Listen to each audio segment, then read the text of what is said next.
안녕하세요. 오늘은 마가복음 2장 13절에서 2장 28절의 말씀을 가지고 함께 말씀을 나누도록 하겠습니다. 예수께서 다시 바닷가에 나가심에 큰 무리가 나와왔거늘 예수께서 그들을 가르치시니라. 또 지나가시다 알페오의 아들 레위가 세관에 앉아있는 것을 보시고 그에게 이르시되 나를 따르라 하시니 일어나 따르니라. 그의 집에 앉아 잡수실 때에 많은 세리와 죄인들이 예수와 그의 제자들과 함께 앉았으니 이는 그러한 사람들이 많이 있어서 예수를 따름이러라. 바리새인의 서기관들이 예수께서 죄인 및 세리들과 함께 잡수시는 것을 보고 그의 제자들에게 이르되 어찌하여 세리 및 죄인들과 함께 먹는가. 예수께서 들으시고 그들에게 이르시되 건강한 자에게는 의사가 쓸데없고 병든 자에게나야 쓸데있느니라. 나는 의인을 부르러 온 것이 아니요 죄인을 부르러 왔노라 하시니라. 요한의 제자들과 바리새인들이 금식하고 있는지라. 사람들이 예수께 나와서 말하되 요한의 제자들과 바리새인의 제자들은 금식하는데 어찌하여 당신의 제자들은 금식하지 아니하나이까. 예수께서 그들에게 이르시되 혼인집 손님들이 신랑과 함께 있을 때 금식할 수 있느냐. 신랑과 함께 있을 동안에는 금식할 수 없느니라. 그러나 신랑을 빼앗길 날이 이르리니 그날에는 금식할 것이니라. 생배 조각을 낡은 옷에 붙이는 자가 없나니 만일 그렇게 하면 기운 새 것이 낡은 그것을 당기어 헤어짐이 더하게 되느니라. 새 포도주를 낡은 가죽 부대에 넣는 자가 없나니 만일 그렇게 하면 새 포도주가 부대를 터뜨려 포도주와 부대를 버리게 되리라. 오직 새 포도주는 새 부대에 넣느니라 하시니라. 안식일에 예수께서 밀밭 사이로 지나가실새 그의 제자들이 길을 열며 이삭을 자르니 바리새인들이 예수께 말하되 보시오 저들이 어찌하여 안식일에 하지 못할 일을 하나이까. 예수께서 이르시되 다윗이 자기와 및 함께한 자들이 먹을 것이 없어 시장할 때 한 일을 잃지 못하였느냐. 그가 아비아달 대제사장 때에 하나님의 전에 들어가서 제사장 외에는 먹어서는 안 되는 진설병을 먹고 함께한 자들에게도 주지 아니하였느냐. 또 이르시되 안식일이 사람을 위하여 있는 것이요 사람이 안식일을 위하여 있는 것이 아니니 이러므로 인자는 안식일에도 주인이니라. 오늘은 주어진 말씀 중에 레위에 관한 이야기를 통해 말씀을 나누도록 하겠습니다. 30대 중반쯤 되는 아버지와 4살 정도 되어 보이는 남자아이가 지하철에 탔습니다. 그런데 그 아이는 무척 소란한 아이였습니다. 이리저리 뛰어다니고 서 있는 아저씨의 발을 밟고 앉아있는 아주머니의 치마를 들추는 등 도저히 참을 수 없을 정도의 장난을 친 것입니다. 그런데 더 화가 나는 것은 그런 아이의 행동을 아버지는 제지하지도 않은 채 그냥 멍하니 서 있기만 하였습니다. 참다 못한 사람들이 이렇게 말했습니다. 여보세요. 아이가 이렇게 무례하고 소란하게 하면 좀 교육을 시키든지 말려야 하는 건 아닙니까? 그때 아버지는 깜짝 놀라면서 정중히 사과했습니다. 죄송합니다. 제가 정신이 없어서. 사실 이 아이의 엄마가 오랜 간암으로 투병하다가 결국은 세상을 떠났습니다. 지금 막 장례식을 치르고 오는 길입니다. 이 아이는 너무 어려서 엄마의 죽음이 뭔지도 이해하지 못하고 있습니다. 이런 아이를 데리고 혼자서 살 생각을 하니까 앞이 캄캄해서 잠시 딴 생각을 했나 봅니다. 정말 죄송합니다. 이 말을 들은 사람들의 분위기가 달라졌습니다. 엄마의 죽음도 모르고 노는 아이를 보고 이제는 불쌍한 마음이 생겼습니다.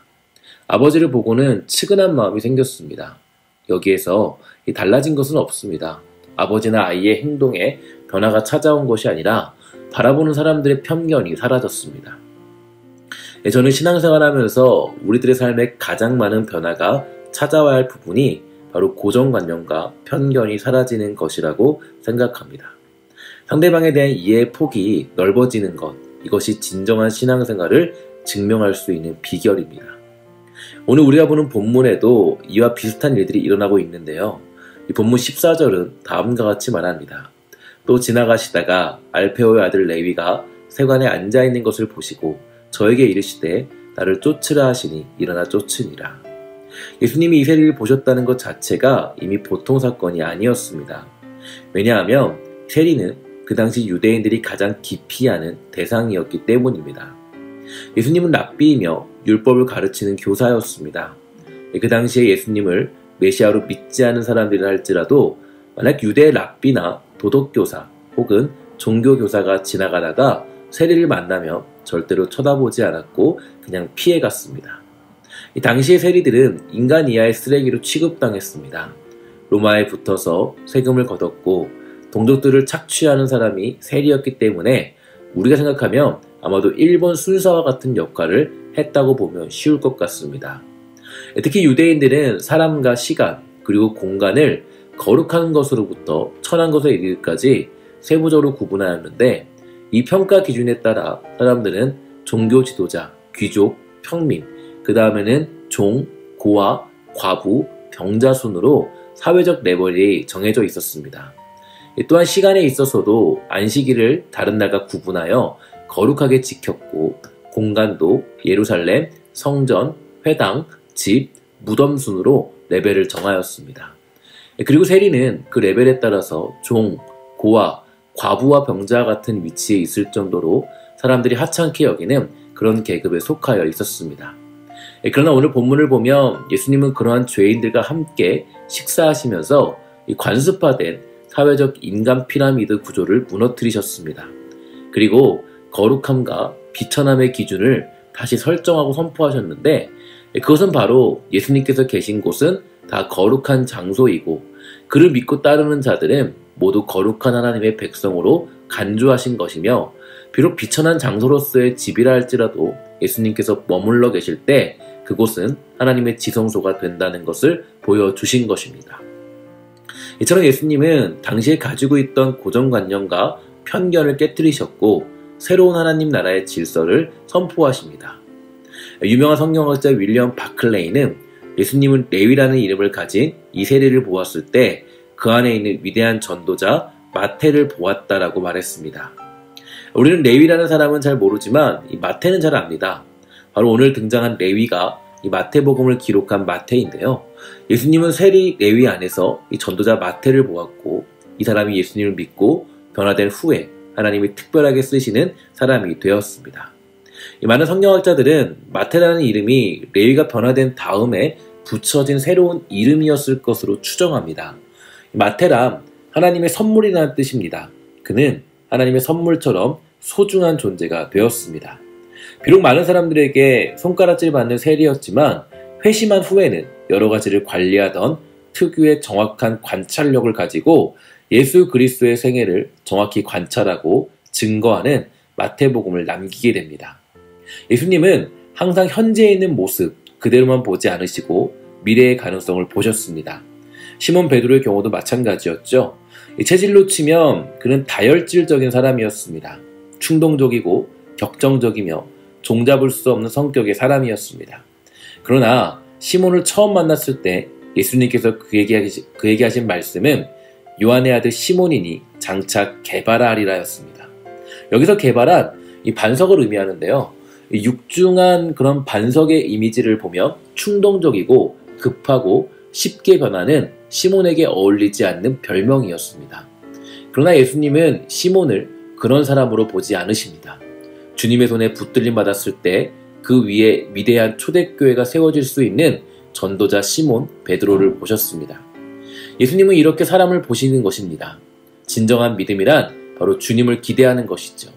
주님의 일하심을 기대하는 것이고 주님께서 이루실 수많은 일들을 위해 기대하는 것입니다. 그러기 위해서 우리는 나의 편견과 고정관념을 버려야 합니다. 안 될 것이라는 생각을 버리고 주님께서 일하시면 가능하다는 사실을 기억해야 합니다. 마가복음을 보면 이 바울과 마가의 관계가 있는데요. 이 마가는 바울이 보기에는 유약하고 아무런 일도 할 수 없는 사람처럼 보여서 그는 마가를 인정하지 않았습니다. 아무것도 할 수 없고 제자로서의 삶을 살 수 없다라고 바울은 판단했습니다. 하지만 어떻게 됩니까? 훗날 바울은 자신의 생각이 틀렸다는 것을 깨닫고 마지막 순간에 자신이 무시했던 마가를 다시 보고 싶다는 유언을 남길 정도로 하나님의 일하심에 대하여 다시 깊이 생각하게 됩니다. 우리들도 때로는 편견과 고정관념으로 하나님의 일하심을 제한할 때가 많이 있습니다. 편견과 고정관념으로는 하나님의 능력을 경험할 수 없습니다.